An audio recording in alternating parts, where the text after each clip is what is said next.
Middle School, Winter Blunderland, by James Patterson and Brian Sitz. Chapter 1, In the Heat of the Moment. I'm having a meltdown, I moaned. I was serious. I thought I might actually be melting. It was the hottest fall on record, and no surprise, Hill Village Middle School didn't have air conditioning. To make things worse, I was in one of the stuffiest places in the whole stuffy school building. The last row of the rehearsal room for our weekly kazoo chorus practice. It must have been 200 degrees in there. The room was packed with steamy bodies and hot kazoo breath. Not a pleasant combination. Even Miller the Killer, the toughest kid in school, looked pale and clammy. I could smell his B.O. from 2 rows away. It smelled like clams. Our friend Flip Savage, the funniest kid on the planet, was so overheated that his joke mojo was totally drained. Normally, kazoo practice was filled with his musical one-liners. What do you say when a kazoo sneezes? Kazoon-tight. But that day, he was slouched down so low in his chair that he was practically horizontal.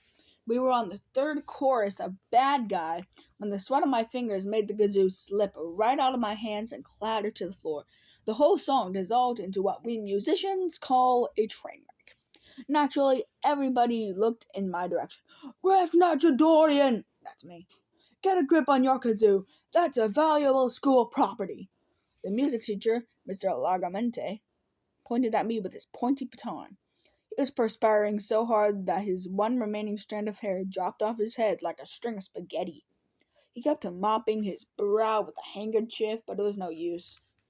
His sweat glands were in overdrive. He had a tiny personal fan clamped to his music stand, but it was like trying to cool down a hippo with an ice cube. I leaned down to pick my instrument up off the floor. Mr. Largamente flicked his baton. Once again, the room was filled with the sound of 16 sizzling kazoos. That's when I felt a buzz in my pants. A new email. I pulled my phone out of my pocket and checked my screen. It was a message from Daria Deerwin DVM, the very cool veterinarian I met at the Butchertail Animal Refuge last summer. I guess you'd call her my mentor. She taught me everything I know about wild animals, and that's a lot. Her daughter Penelope was pretty neat too. She and I bonded over a bunch of lost lemurs. Funny story. Did you can read for yourself in middle school. It's a zoo in here. Middle school. It's a zoo in here. Dramatic escapes. Exciting rescues. Mindless mishaps. I held the phone in my lap and pretended to play the kazoo while I read the email. Then I practically jumped out of my sticky seat. I read it twice to make sure it said what I thought it said, because Dr. Deerwin's words were like a cool breeze in a hot swamp. Riff. How would you like to join me and Penelope for a research study on polar bears in Alaska this December? All expenses paid. Let me know if you're interested. Best, Dr. Deerwin. Interested? Was she kidding? This was a chance to hum up with exotic creatures again. A chance to see a part of the world I've never seen. And best of all, a chance to hang out with Penelope. Why did that last thing rate best of all? Because Penelope wasn't just a friend.